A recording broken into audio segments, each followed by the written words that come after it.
నమస్తే సార్. నమస్తే. డాక్టర్ గారు, నాకు ఒక డౌట్ ఉంది. ఈ మధ్యలో చాలా మంది shoulder pain and neck pain ఉంది అని అంటున్నారు. అసలు దాని గురించి కొంచెం డీటెయిల్గా వివరిస్తారా? తప్పకుండా. ఇప్పుడు మా మెడికల్ సైన్స్ ఎలా పెరిగింది అంటే, ఏదైనా జబ్బు ఉంటే దాన్ని ట్రీట్ చేయడం. మాకందరికీ ఎంబీబీఎస్లో కానీ ఎండీలో కానీ ఒక నార్మల్ మనిషిని ఎలా ట్రీట్ చేయాలో ఎవరు నేర్పించలేదు. ఏం చేశారు? అచ్చా, నీకు షుగర్ ఎక్కువ ఉంది, షుగర్కి మందులు తిను, హార్ట్లో బ్లాక్ ఉంది, యాంజియోప్లాస్టిక్ చేయి, ఈ విధంగా చెప్తూనే వచ్చారు. కానీ అసలు నార్మల్ మనిషికి వచ్చేటువంటి చిన్న చిన్న ప్రాబ్లమ్స్ని మనం రాకుండా ఎలా కాపాడాలి, వచ్చిన తర్వాత ఎలా చేయాలి, ఇది మాకు నేర్పించలేదు.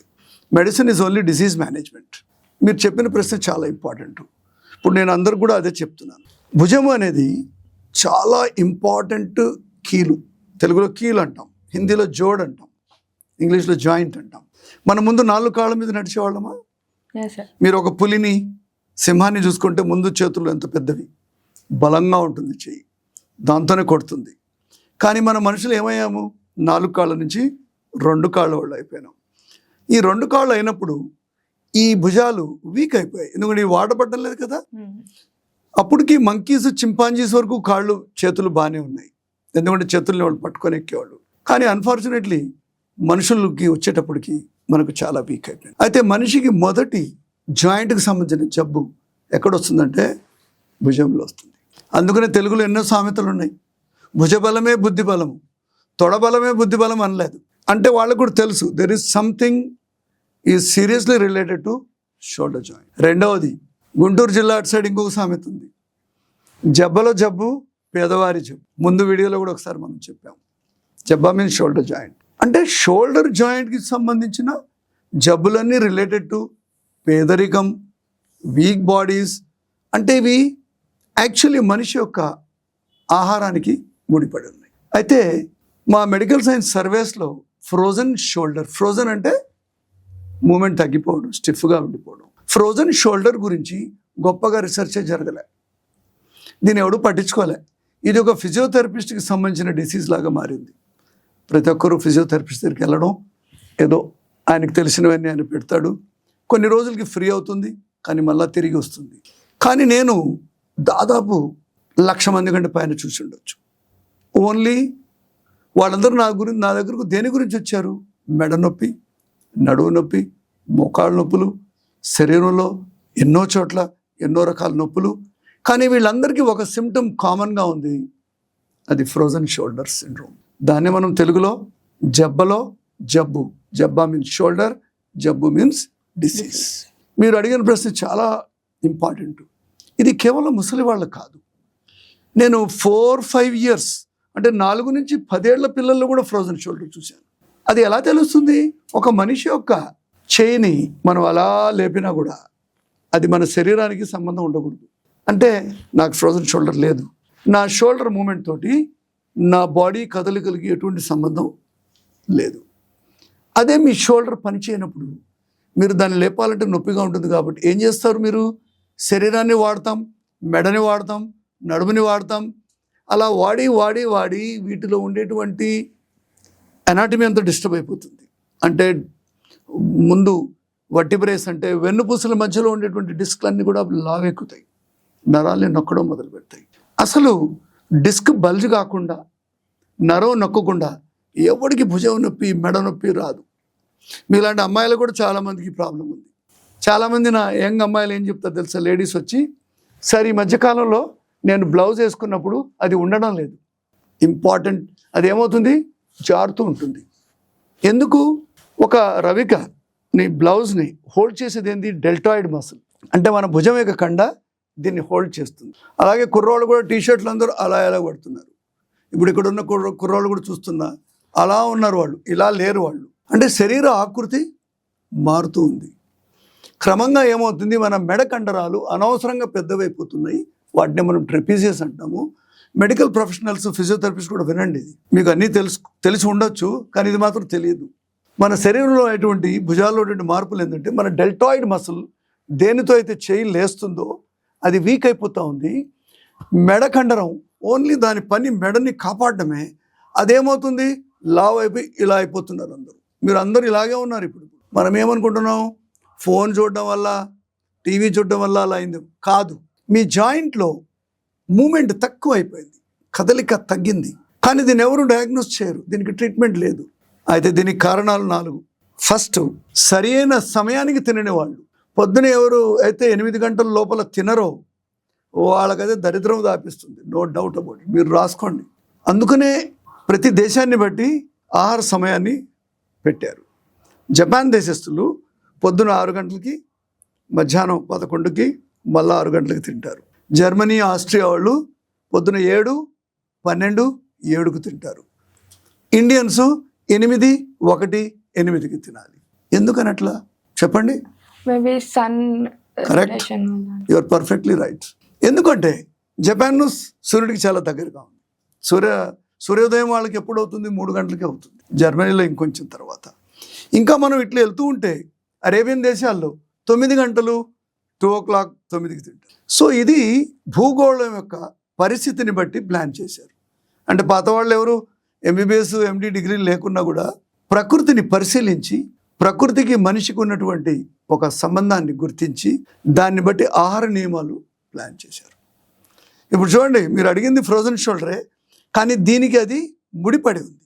అంటే మన మెటబాలిజం పొద్దున్నే సూర్యుడు ఉదయించగానే మనం మెటబాలిక్ ఎంజైమ్స్ అన్ని కూడా రైజ్ అవుతాయి. కార్టిసాల్, అడ్రినలిన్, నార్ అడ్రినలిన్, 5-హైడ్రాక్సిట్రిప్టమిన్, ఎన్నో రకాల ఇంపార్టెంట్ ఎంజైమ్స్, థైరాయిడ్ హార్మోన్. అందుకని పొద్దునే వేస్తాం టాబ్లెట్. మీరు లేటుగా తిని చావడానికి దారి. 10 గంటలకు ఎవరైతే బ్రేక్ఫాస్ట్ తింటారో అసలు వాళ్ళ గురించి వాళ్ళ ఫ్యామిలీ మెంబర్ ఆలోచించాల్సిన అవసరం లేదు. ఎందుకంటే వాళ్ళు తొందరగా సస్తారు, చావకపోయినా బెడ్లో ఉంటారు, ఉన్న డబ్బులన్నీ ఖతం అవుతాయి. ఇది అందరికీ వర్తిస్తుంది, చిన్నప్పుడు కూడా. ఎందుకంటే మీరు 12 గంటల యాక్టివ్ డేని 12 గంటల ఇన్యాక్టివ్ డే, పగలు రాత్రిని మీరు డిస్టర్బ్ చేస్తున్నారు. So first reason for frozen shoulder అంటే నేను చూసిన వేల సంఖ్యలో వాళ్ళందరూ సమయానికి టిఫిన్ తినని వాళ్ళు. కాబట్టి మీరు చెప్పిన వాళ్ళకి ఎవరైతే నొప్పులు ఉన్నాయో ఫస్ట్ మీరు ఏం చెప్పాలి? టైంకి తినండి. రెండవది, పెట్రోల్ ఇంజిన్లో డీజిల్ పోయడం, డీజిల్ ఇంజిన్లో పెట్రోల్ పోయడం. అంటే wrong fuel in a wrong engine. ఇప్పుడు మన భారతదేశంలో 2 రకాల అలవాట్లు ఉన్నాయి. తక్కువ మంది గోధుమలు తినేవాళ్ళు, ఎక్కువ మంది అన్నం తినేవాళ్ళం. ఇది కాకుండా గుజరాత్, రాజస్థాన్, ఆ ఎడారి ప్లేస్లో ఉండే వాళ్ళలో ఇంకో వేరే సీరియల్ కూడా ఉంది. ఏదవి? మొక్కజొన్నలు, జొన్నలు, రాగులు, మేజర్ మిల్లెట్స్, మైనర్ మిల్లెట్స్. ఇవన్నీ మనల్ని తినమని ఎవరెవరో చెప్తున్నారు ఈ మధ్యలో. కానీ వాళ్ళు మాత్రమే ఈ ఆహారాన్ని తినాలి. అంటే మన ఆహార నియమాలు జన్యుపరంగా, భౌగోళిక పరంగా ఎన్నో వందల వేల సంవత్సరాల నుంచి సిద్ధమయ్యాయి. వీటిని మనము డిస్టర్బ్ చేసే అధికారం మనకు లేదు, అర్హత కూడా లేదు. మీరు ఎప్పుడైతే మీరు ఆహార నియమాల్ని మారుస్తారో నేను చెప్తాను బాడీలో ఏమవుతుంది. ఫర్ ఎగ్జాంపుల్, ఒక కేరళ లేడీ గోధుమలు తినడం మొదలు పెడితే ఏమవుతుందంటే గోధుమల్లో ఉండేటువంటి గ్లూటెన్స్ అనే ప్రోటీన్స్ ఎక్కడ అటాక్ చేస్తాయి? ఫస్ట్ కీళ్ళని అటాక్ చేస్తాయి. ఇన్ఫ్యాక్ట్ మనిషికి వచ్చే జబ్బు కీళ్ళలోనే. మీరు జ్వరం వస్తే ఏం చేస్తారు? ఇట్లా కూర్చోరా అంటే జాయింట్స్ అన్నీ టైట్ అవుతాయి. కోవిడ్లో, చికెన్ గున్యాలో, ప్రతి జబ్బులో మనిషికి ఫస్ట్ ఎఫెక్ట్ అయ్యేది మూమెంట్, అంటే మన కీళ్ళు జాయిన్ అవుతాయి. అదేవిధంగా శరీరంలో జరిగే రసాయన ప్రక్రియల్లో కూడా తప్పు ప్రక్రియ జరిగినప్పుడు మన షోల్డర్ జాయింట్స్, మోకాళ్ళు కూడా ఇన్వాల్వ్ అవుతాయి. వీళ్ళందరికీ వేరే జాయింట్స్లో కూడా కొంచెం నొప్పులు ఉంటాయి. కానీ చేతుల్ని మనం విరివిగా వాడతాం కాబట్టి ఇవి తొందరగా మనకు తెలుస్తాయి. మీరు స్థానికమైన జన్యుపరమైన ఆహారాన్ని ఫాలో చేస్తే మీకు ఫ్రోజన్ షోల్డర్ తక్కువ అయ్యే అవకాశం. మీ దేవురు? మాది సిద్దిపేట దగ్గర. సిద్దిపేట కదా. సిద్దిపేటలో పండేది ఓన్లీ రైస్. కానీ బయట నుంచి వచ్చిన వాళ్ళు రాజస్థానీసు, బంజారాసు, లంబాడీ ట్రైబ్స్ ఎంతోమంది మన తెలంగాణ స్టేట్కి బయట నుంచి వచ్చారు. వాళ్ళ అలవాట్లు, వాళ్ళు తెచ్చుకున్న గింజలేంది? రాగులు, జొన్నలు, కొర్రలు. వాళ్ళకు పర్వాలేదు. కానీ మీరు సిద్దిపేటకి స్థానికంగా ఉన్నవాళ్ళు మీరు అవి తింటే ఫ్రోజన్ షోల్డర్ సిండ్రోమ్ అవుతుంది. సో ప్రతి ఒక్కరూ స్థానికమైన ఆహారం తీసుకోవాలి. ఇది రూల్ నెంబర్ 2. నెంబర్ 3, మీ కడుపు బాగలేదనుకోండి, జీర్ణక్రియ బాగలేదు, గ్యాస్, అసిడిటీ, మలబద్ధకం, కాన్స్టిపేషన్, ఏదో కడుపుకు సంబంధించిన చాలామంది కడుపు ప్రాబ్లమ్స్ ఉంటాయి. ఎందుకంటే వాళ్ళకి ఒక ఫుడ్ డిసిప్లిన్ ఉండదు, టైంకి తినే డిసిప్లిన్ ఉండదు. సో వీళ్ళందరూ ఏమవుతారు? స్లోగా మాల్ అబ్జార్ప్షన్ సిండ్రోమ్ గురి అవుతారు. అంటే జీర్ణ ప్రక్రియ డౌన్ అయిపోతుంది. ఎప్పుడైతే మన కడుపులో జీర్ణ ప్రక్రియ సరిగ్గా లేదో ఫస్ట్ ఏమవుతుంది, విటమిన్ డెఫిషియన్సీస్ అవుతాయి. Vitamin B12, folic acid, vitamin C, iron, calcium, vitamin D, ఇవన్నీ అంటే మెయిన్ దేవుళ్ళు బ్రహ్మ విష్ణు మహేశ్వరులు మీ బాడీలో లేరు, ఓన్లీ వేరే దేవుళ్ళే మనకు దొరుకుతారు. సో మైక్రో న్యూట్రియంట్స్ ఎప్పుడైతే డెఫిషియన్సీ అవుతాయో ఫ్రోజన్ షోల్డర్ అవుతుంది. లాస్ట్ వయసు మీరే కొద్దీ కొంచెం అన్ని కీళ్ళు వాతానికి గురి అవుతాయి. కానీ వయసు మీరినప్పుడు కూడా ఇవే కారణాలు, వాళ్ళు ఎక్కువగా తినలేరు, టైంకి తినరు. Last reason is very important, ఎండలో పోకపోవడం. మన యాక్చువల్లీ ఈ కలియుగానికి దేవుడు, చాలా దేవుళ్ళు ఉన్నారు, వాళ్ళ పేర్లు చెప్పను, వాళ్ళు ఎవరు కాదు, ప్రత్యక్ష నారాయణ హరి. అంటే కలియుగానికి దేవుడు ఎవరు, సూర్యుడు. సూర్యుడు వారం రోజులు లేకపోతే చెట్లన్నీ నాశనం అయిపోతాయి, వాతావరణం అంతా కూడా ఫంగస్, వైరస్, బ్యాక్టీరియా తోటి మనిషి ప్రాణం ఎగిరిపోతుంది. ఈ భూగోళం మీద బ్రతికే ప్రతి జీవి కూడా సూర్యుని వల్లనే బ్రతుకుతుంది. ఆయన బతికి కూడా ఉన్నాడు, is a life God, is doing his duty. మనమే ఆయన డ్యూటీ చేయడం లేదు. జనాలు ఏమంటారు, సార్ నేను ఫ్లాట్లో ఉన్నాను, సన్లైట్ రావడం లేదు. సన్ ఒక్కడే కదా ఉన్నాడు, ప్రతి ఇంటికి ఏడెళ్తాడు. మీ SON సన్ కావాలంటే మీ ఇంటికి వస్తాడు, కానీ SUN సన్ రాలేడు.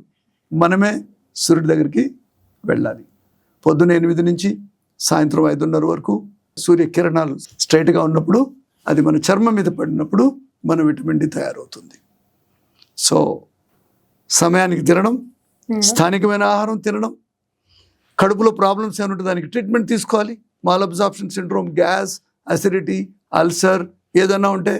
లాస్ట్ మంచి లైట్ ఎక్కువగా ఉన్నప్పుడు సూర్యరశ్మిలో మనం తిరగాలి. ఈ 4 మన జీవితంలో ఇప్పుడు లేవు, ఎందుకంటే మనం సూపర్ ఫాస్ట్ అయిపోయినాం కదా, అందువల్ల.